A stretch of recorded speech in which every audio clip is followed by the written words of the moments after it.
Je pense que à peu près tout le monde est là. Et au pire, ils rattraperont, ils prendront en cours de route. Mais écoutez, je vous remercie d'être venus aussi nombreux dans des conditions aussi périlleuses. Pour tout vous dire, on avait prévu de le faire en terrasse. C'est légèrement ravisé en fin de journée, donc on avait prévu de prendre une permanence suffisamment grande pour pouvoir vous accueillir à tous. Et on voit ce soir que c'est le cas, ça fonctionne. Donc merci à tous pour votre présence. En préparant là, cette inauguration cet après-midi, je me remémorais qu'il y a déjà 6 ans, nous étions aussi en campagne. Une campagne derrière Jean-Pierre Bastien, qui est derrière aussi ce soir d'ailleurs, comme il est grand pour moi. Et une campagne, même si elle avait été une extraordinaire aventure, c'était soldé, vous le savez tous maintenant, je peux vous le dire, pour raconter l'affaire, par une défaite. Une défaite qui nous a tous touchés. Mais après cette défaite, on est plusieurs à s'être posé la question de savoir comment continuer l'engagement qui avait été le nôtre durant cette campagne. Et j'ai fait le choix de partir dans l'opposition du conseil municipal de Dax. L'opposition, ce sont 6 années à affronter le maire et sa majorité, mais je devrais dire même les maires et leur majorité, puisque nous avons eu droit à 2 maires en un mandat. Alors l'opposition, qu'on se le dise tous, c'est pas facile. Déjà sur la loi du nombre, on est minoritaire. On supporte les railleries, on supporte parfois la perfidie, mais en tout cas, on n'est jamais maître de l'ordre du jour et des décisions qui sont prises. On n'est même pas maître des prises de parole que l'on pourrait souhaiter prendre dans l'Assemblée. On n'a pas l'appui des services pour étudier les dossiers, au contraire de la majorité en place. Et notre volonté à nous a toujours été de s'opposer tout en restant crédible. Partant du principe qu'il ne servait à rien de s'opposer pour s'opposer, mais de bien avoir une démarche qui permettrait un jour d'accéder à la gouvernance de cette ville.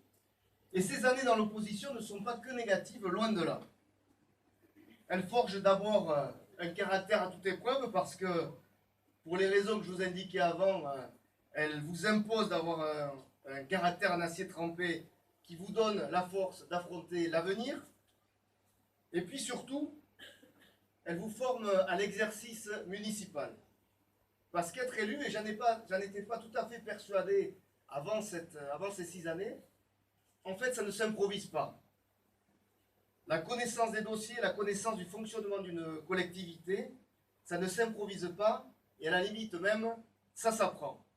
Alors nous avons passé des heures avec Sarah, France, Marie-Constance, Pascal, Grégory, Eric, à étudier des dossiers, à préparer des argumentaires pour avoir des interventions les plus pertinentes possibles. Et c'est vrai que ces heures de travail nous ont soudés. J'ai cru comprendre aussi que le groupe d'Alexis Arras avait eu les mêmes heures de travail en collectif et ayant amené aussi des interventions assez intéressantes.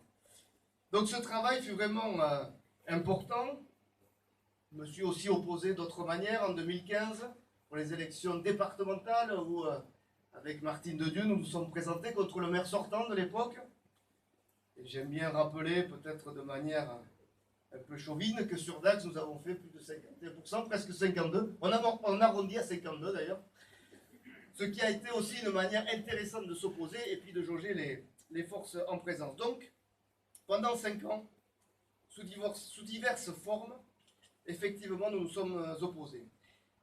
Et puis, il y a 15 mois, je me suis posé la question, et avec d'autres, nous en avons discuté, de la manière dont nous pouvions transformer cette opposition en quelque chose de plus constructif encore.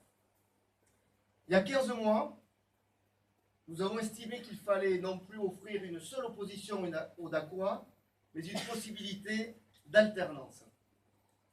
Et donc avec les élus qui m'entouraient, avec tous les amis qui partageaient la même conviction, nous avons décidé de créer Agora. Alors pourquoi lancer ce mouvement Agora? L'objectif était clair, préparer une alternance crédible et sérieuse. Il fallait que nous soyons prêts, d'une manière ou d'une autre, à proposer un autre destin pour Dax. Comment être prêt pour préparer la future élection, dans la mesure où j'ai l'habitude de dire que, affrontant une majorité en place, nous sommes plutôt la start-up qui va affronter le vieux groupe industriel bien en place.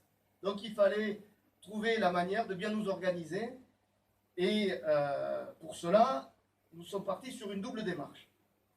Double démarche qui a consisté d'abord à établir un processus d'écoute et de consultation des Dacois. Nous avons, en amont des élections, alors en amont des élections, c'est-à-dire il y a 15 mois, pas à quelques semaines des élections, comme je vois naître ici ou là quelques expériences de consultation tout à fait hasardeuses. Nous, il y a 15 mois, nous sommes partis à la rencontre, à l'écoute des Dacois. Je veux dire par là qu'on voit naître ici ou là quelques réunions sur des thèmes, là, à quelques mois de l'échéance. On voit naître ici ou là des consultations pour savoir quel type d'essence d'arbres il faudrait planter sur l'esplanade des Halles. On voit des gens qui passent en porte-à-porte pour savoir ce que les Dacois pensent du mandat précédent, à 3 mois de l'élection. Ça n'a pas été du tout notre démarche. Nous avons voulu travailler sur le fond de ce que pensaient et ressentaient les Dacois pour leur ville. Donc on a organisé des débats, on a organisé des rencontres en porte-à-porte, nous avons organisé une grande consultation par le biais d'une plateforme participative pour vraiment prendre le pouls de Dax et savoir ce que ressentaient nos concitoyens. Le but, il était d'identifier clairement ce qui préoccupait les Dacois. 14 thématiques ont été mentionnées, avec en tête, qui est ressorti le plus souvent, 3 thématiques: le commerce, l'urbanisme et la sécurité. Nous souhaitions recueillir ce qui fonctionnait bien, moins bien dans la ville, et exprimer des propositions, demander aux Dacois d'exprimer des propositions pour inspirer une action future. Partant du principe que nous n'avions pas la séance infuse, que chacun dans nos cercles de réflexion, nous n'avions pas accès à ce que pouvaient penser les autres dans les différents quartiers ou dans les différentes rues où ils vivaient. Et nous avons donc recensé et recueilli 203 propositions avec 178 même contributeurs différents. Ces propositions, après les avoir recueillies, nous avons souhaité en débattre dans 4 ateliers différents, au sein desquels plusieurs d'entre vous sont venus débattre, sont venus participer et sont venus donner vos avis. Ces ateliers, je m'y arrête un petit moment, parce que c'était vraiment une démarche novatrice. Même pour nous, je dois dire au début, on ne savait pas trop comment ça allait fonctionner. Ces ateliers, normalement, ils se font dans un cercle restreint, par thème, puis on dit, écoutez, nous, il y a longtemps qu'on étudie les dossiers de la ville, on sait comment ça se passe, donc on va se mettre à table et on va écrire tout ce qu'on pense. Cette démarche nous paraissant un petit peu limitée et dépassée, on a dit non. Ces 4 commissions, regroupant tous les thèmes qui permettent de faire fonctionner une municipalité, on va l'ouvrir à tous ceux qui veulent venir participer. Et on va orienter et favoriser les débats de manière structurée afin qu'il en sorte vraiment quelque chose de concret. Et à notre grande satisfaction, c'est ce qui s'est produit. Et de ces 4 ateliers de consultation, de travail et de participation, sont sortis des thèmes majeurs et des termes très concrets qui vont nous permettre de travailler à l'avenir de cette ville. Donc grâce à ce travail, aujourd'hui, nous avons le socle d'un programme entièrement co-construit avec les Dacois. Et on peut s'en féliciter parce que c'est une première, non seulement à Dax, mais de manière sûre aussi dans les Landes. Et à l'échelon national, on n'a pas fait le tour, mais je pense qu'il n'y en a pas eu beaucoup d'autres. Donc c'est une belle réalisation donc, pour laquelle vous pouvez déjà vous applaudir ce soir.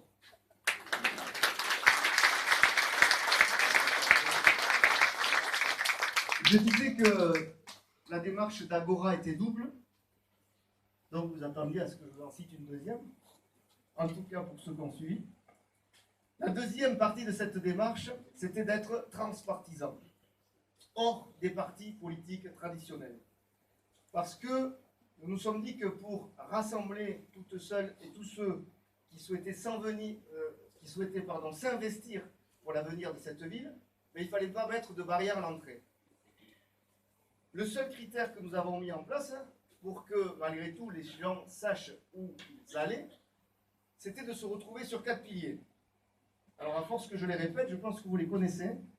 Eh bien, je vais vous les redonner ce soir, ces 4 piliers, parce qu'ils sont pour nous très importants. 1. La nécessité de mettre les moyens, de forts moyens, sur l'attractivité, notamment économique, de la ville. 2. La fin pure et simple du matraquage fiscal que l'on a subi pendant 6 ans. 3. Remettre de la sécurité et de la qualité de vie dans notre ville. Et 5. La prise en compte du développement durable et de toutes les démarches environnementales, non seulement dans toutes les décisions que l'on prendra durant le mandat, mais aussi sur des sujets forts et des décisions qui sont impactantes du point de vue de l'environnement.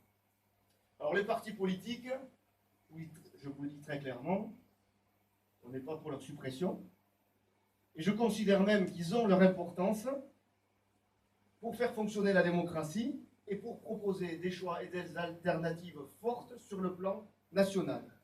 Mais sur le plan local, je pense que nous n'avons pas besoin d'être l'homme ou la femme d'un appareil politique ou d'une coalition politique, mais nous avons besoin de gens qui sont centrés sur l'intérêt local et qui ont envie de faire avancer les dossiers locaux avant tout. La démarche partisane des partis politiques, on en connaît les limites, on en connaît bien les limites, parce que nous la subissons à Dax depuis 12 ans, puisque ce sont des partis qui ont favorisé la composition des listes qui sont au pouvoir aujourd'hui. Donc l'intérêt local avant les bannières nationales. Donc une fois que cette double démarche avait été mise en place, que nous ont dit les Dacois? Eh bien, il faut le reconnaître aussi. Ils ont exprimé le fait que tout ne va pas mal à Dax. Dax a des atouts, et on est bien d'accord avec eux. Premier atout important, l'identité de Dax.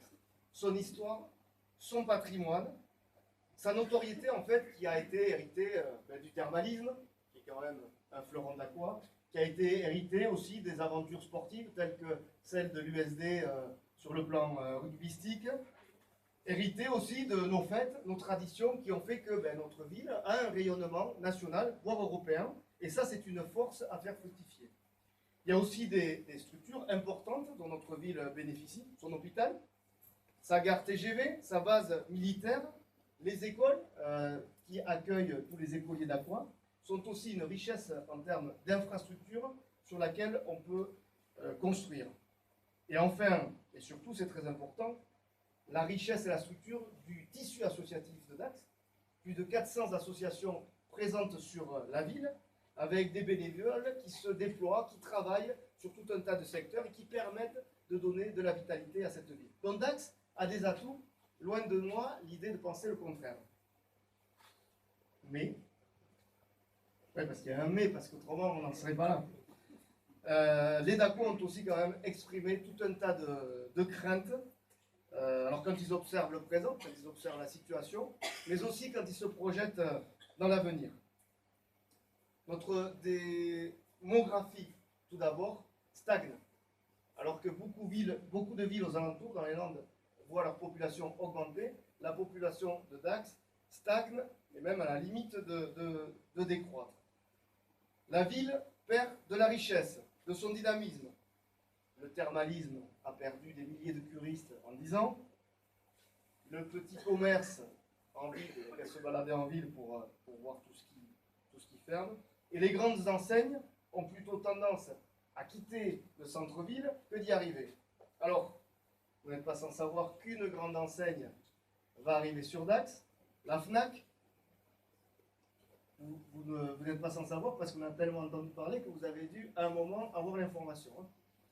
Alors bien évidemment, la majorité en place s'est attribuée cette arrivée en disant qu'ils avaient tout fait pour. Bon, de sources sûres, et parce qu'on sait comment ça se passe, c'est évidemment le dynamisme d'investisseurs privés et la volonté de s'implanter sur la ville de Dax qui a fait que cette enseigne est arrivée aujourd'hui. J'en veux pour preuve le bafouillement et les problèmes de restructuration des halles qui se sont fait jour et qui ont retardé le projet d'autant, qui prouvent bien que rien n'avait anticipé et que ce projet est arrivé après et que la municipalité en place a plus suivi le mouvement qu'elle ne l'a impulsé. D'ailleurs, j'ai remarqué aussi que quand Orange a quitté le centre-ville, c'était la faute d'Orange, et quand la FNAC arrive, c'est grâce à la municipalité. Il y a peut-être là un deux poids, deux mesures dans l'analyse. Le centre-ville, ensuite, puisqu'on a commencé à en parler, le centre-ville, il perd de son attractivité. Là aussi, il faut regarder les choses en face, et vous l'avez clairement exprimé dans toutes ces consultations.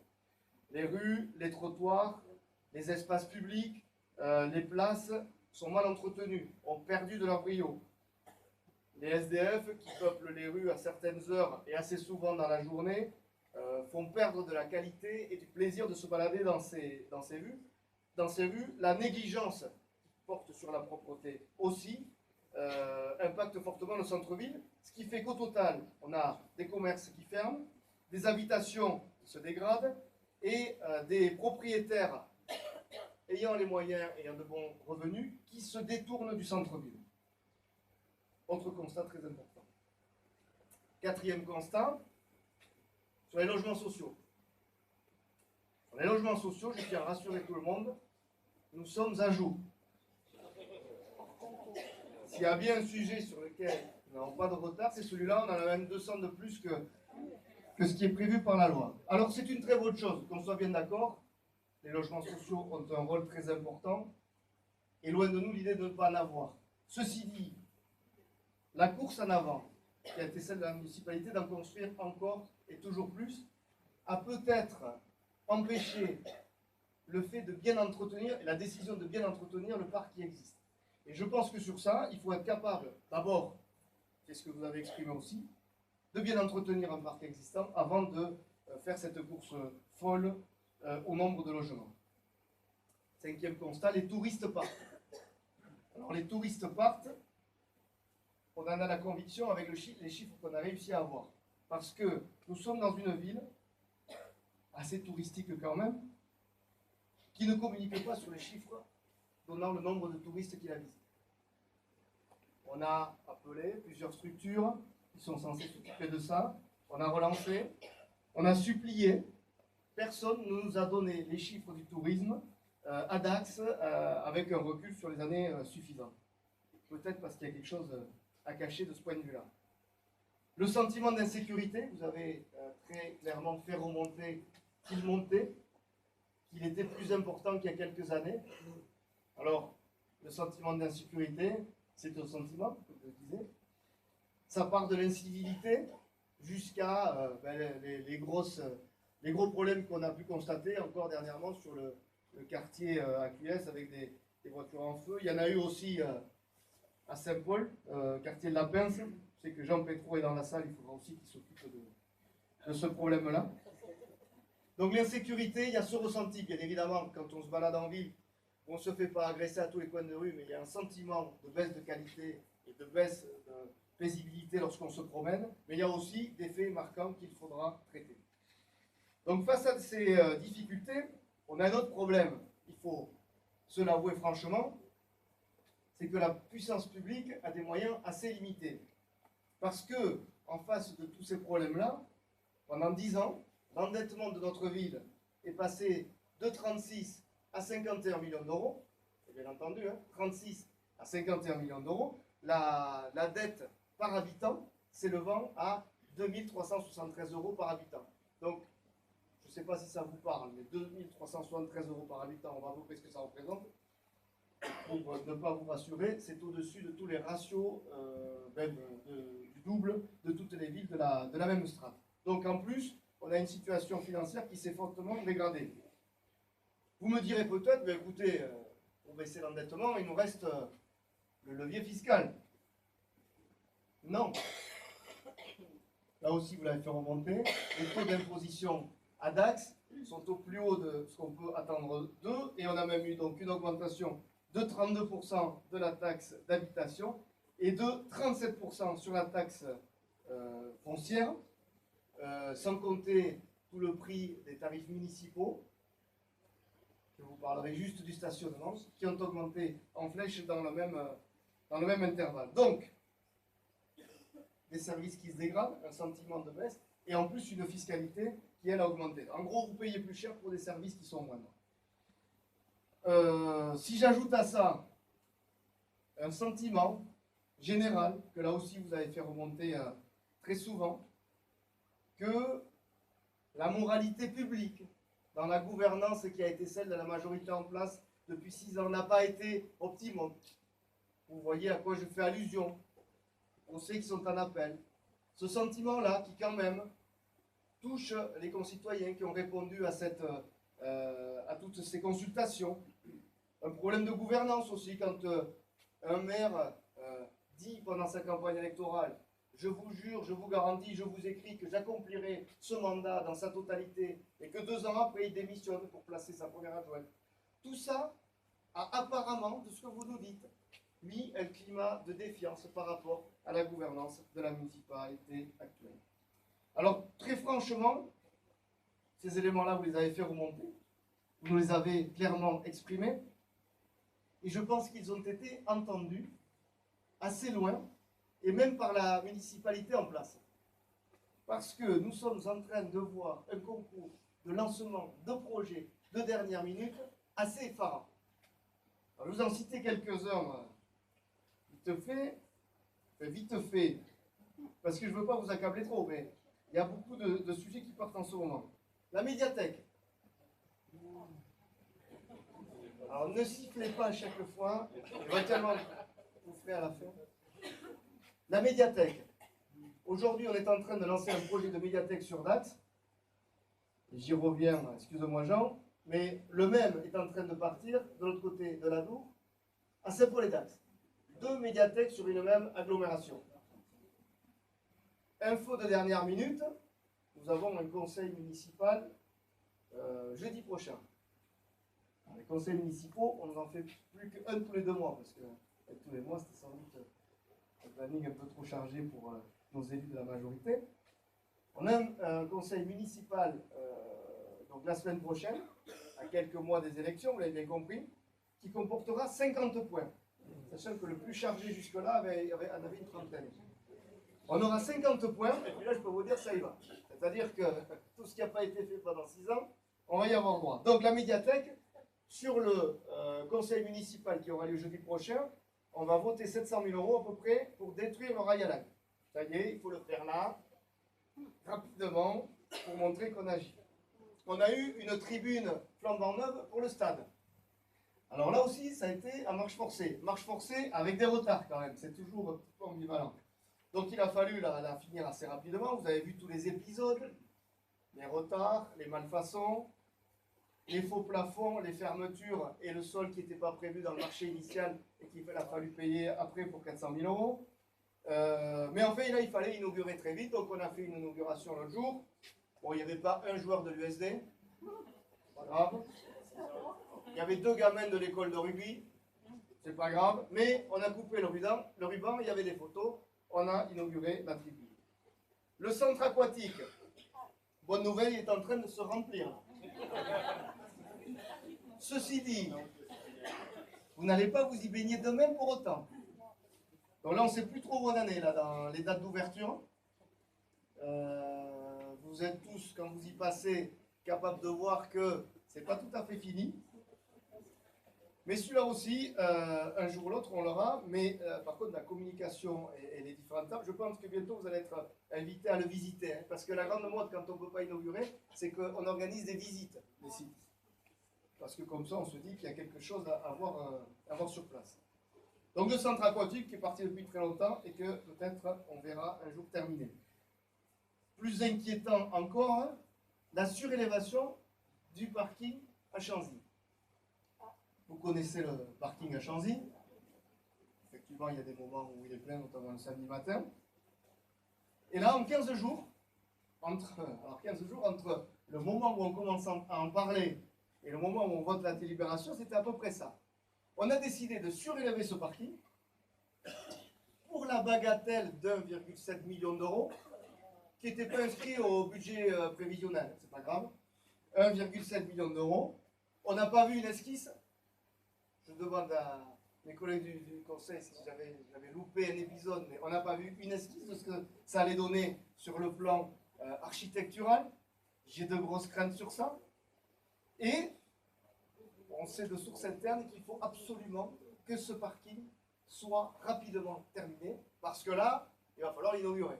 Donc surélévation du parking Chanzy, record du monde, décidé en 15 jours, construit en 2 mois, vous verrez le résultat. Et puis, je parlais des problèmes d'insécurité que vous avez tous fait remonter, parce que c'est un sujet qui tient à cœur pour beaucoup de Dacois. Et donc, vous n'êtes pas sans savoir qu'on a abordé ces thèmes dans de nombreuses réunions publiques, qu'on a mis le thème de la vidéosurveillance sur la table pour dire aux concitoyens, à nos concitoyens qu'on avait bien compris leurs inquiétudes de ce point de vue-là.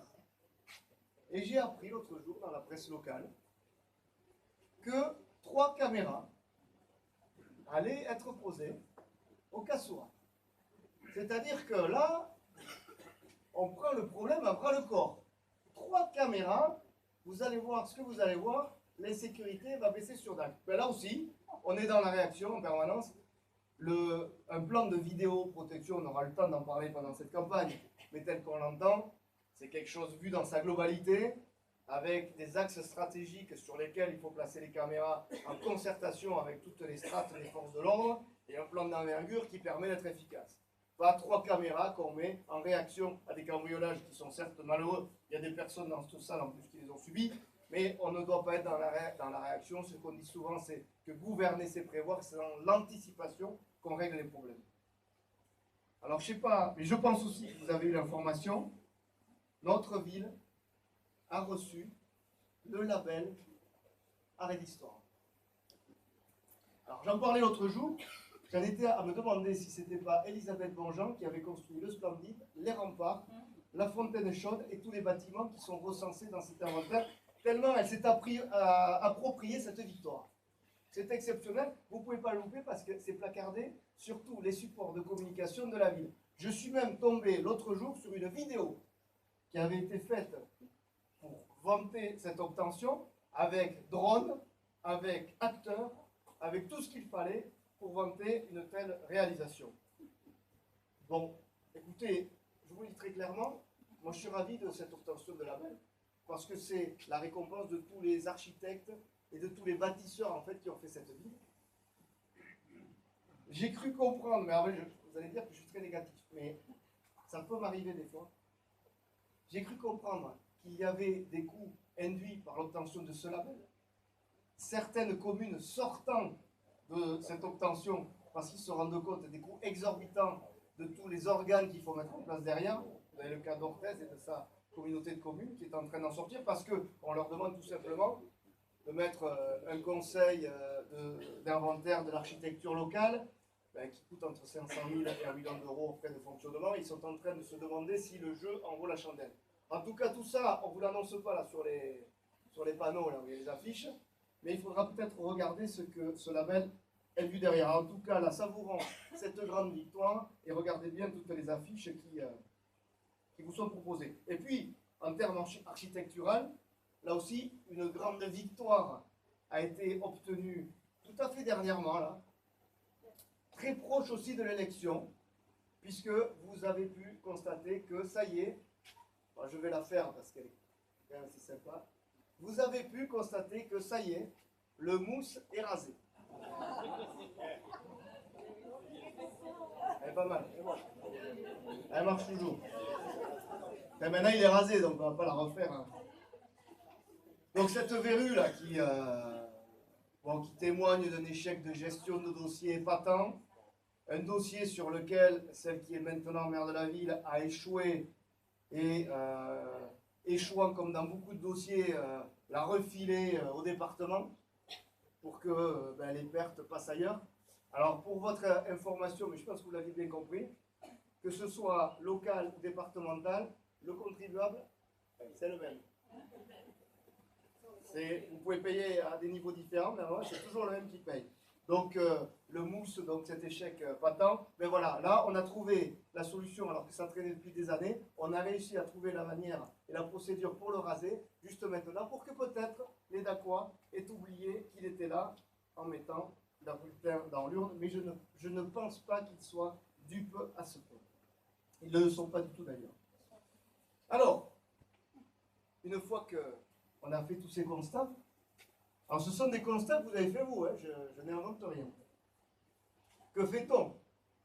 On met la tête sous le manteau, sous la couverture, et on se dit, ben, on verra ce qui adviendra. Non. On a tous un caractère bien trempé, on aime tous notre ville, et pour tout ça, je pense qu'on ne peut pas refuser à la fatalité et à la résignation pour 6 ans de plus. Donc je vous le redis ce soir, j'ai décidé d'être candidat aux élections municipales de mars prochain pour relever ce défi et pour apporter un projet innovant et ambitieux pour les années à venir.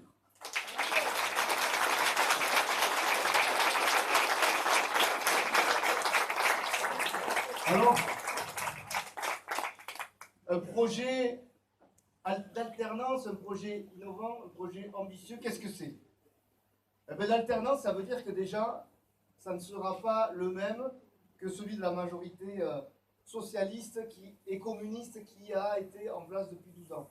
Mais nous ne nous cantonnerons pas aux critiques. Parce qu'enfin, on va pouvoir passer dans cette campagne à une phase de proposition. On me dit toujours, oui, mais ouais, tu critiques beaucoup. Ben oui, mais avant de pouvoir proposer, il faut faire un bilan de ce qui a été fait. Donc très rapidement, dans cette campagne, nous rentrerons dans la phase des propositions. Donc un projet d'alternance, différent des choix à la petite semaine qui ont été faits jusqu'à maintenant. Un projet avec une vision, à plusieurs mandats même. Il faut savoir quand on prépare les destinées d'une ville, ce qu'elle va devenir dans 10, 20 ou 30 ans. Parce que les choix qu'on fait aujourd'hui vont conditionner et les conséquences vont se reporter sur tout un tas de populations et de générations futures. C'est ensuite un projet qui sera porté par une équipe homogène et pas par une coalition politique. Je sais qu'à Dax, on est habitué à faire des listes en regardant les étiquettes et en mettant, ben toi, tu représentes tel parti, tu seras là. Toi, pour l'équilibre, tu représentes tel autre parti, tu seras là. Non. On se basera sur les compétences, sur l'envie et sur la foi pour faire avancer cette ville, pour construire cette équipe. Ce sera une équipe nouvelle, capable d'impulser un nouveau souffle, un nouveau dynamisme et un véritable renouveau. Alors aujourd'hui, c'est une phase importante de cette campagne et l'annonce de candidature. Et aujourd'hui, on inaugure la permanence. Très important, une permanence. Une permanence, c'est, de mon point de vue, tout d'abord, un lieu d'écoute. Je vous l'ai dit, durant ces 15 mois, on est allé beaucoup à l'écoute des Dacois, mais il y en a encore qui ont des choses à exprimer. Une permanence, c'est un lieu où tous ceux qui ont envie d'exprimer un besoin, une crainte ou une idée peuvent se retrouver et savent qu'ils seront écoutés. C'est un lieu d'écoute pour les Dacois. C'est aussi un lieu de travail. Eh oui, parce que vous avez bien compris avec tout ce que j'ai dit avant, du travail, il y en a. Donc ce sera aussi un lieu de travail pour cette équipe. Et puis, et ça vous le verrez dans quelques minutes, et je sais que beaucoup d'entre vous sont venus surtout pour ça, c'est aussi un lieu de convivialité. Non, mais j'ai repéré. C'est un lieu où on va avoir plaisir de se retrouver, où on va avoir plaisir de passer de bons moments ensemble, et on va avoir plaisir d'avancer ensemble. Parce que, je dis ensemble, parce qu'une campagne, ça ne se gagne pas seul, surtout pas une campagne municipale. Nous avons tous besoin de votre aide à tous. Il y a différents niveaux pour s'engager dans une campagne. Il y a bien sûr l'engagement du candidat, ceux qui vont être sur la liste, ceux qui vont porter le programme et ceux qui vont le mettre en place après.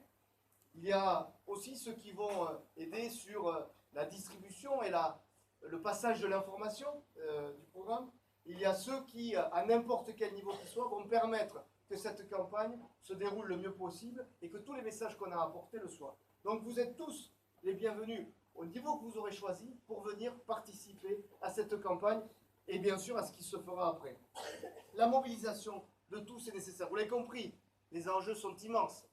Cette ville a besoin de la volonté et de l'engagement de tous, et vous serez tous les bienvenus pour le faire. Alors, autour des gens qui pendant 6 ans ont porté la voix de l'opposition, comme je le disais tout à l'heure, autour de ceux qui ont voulu s'engager dans Agora, autour en fait de tous ceux qui veulent que notre ville réussisse à nouveau, je le dis clairement, le temps, il ne doit plus être à la division. Le temps, il est à la responsabilité. Le temps, il est au rassemblement. Parce qu'aujourd'hui, je vous propose très clairement d'écrire ensemble une nouvelle page pour notre cité. Parce que pour Dax est venu le temps de l'union, le temps de l'action, et celui aussi et surtout de l'énergie, du renouveau. Et je compte sur vous.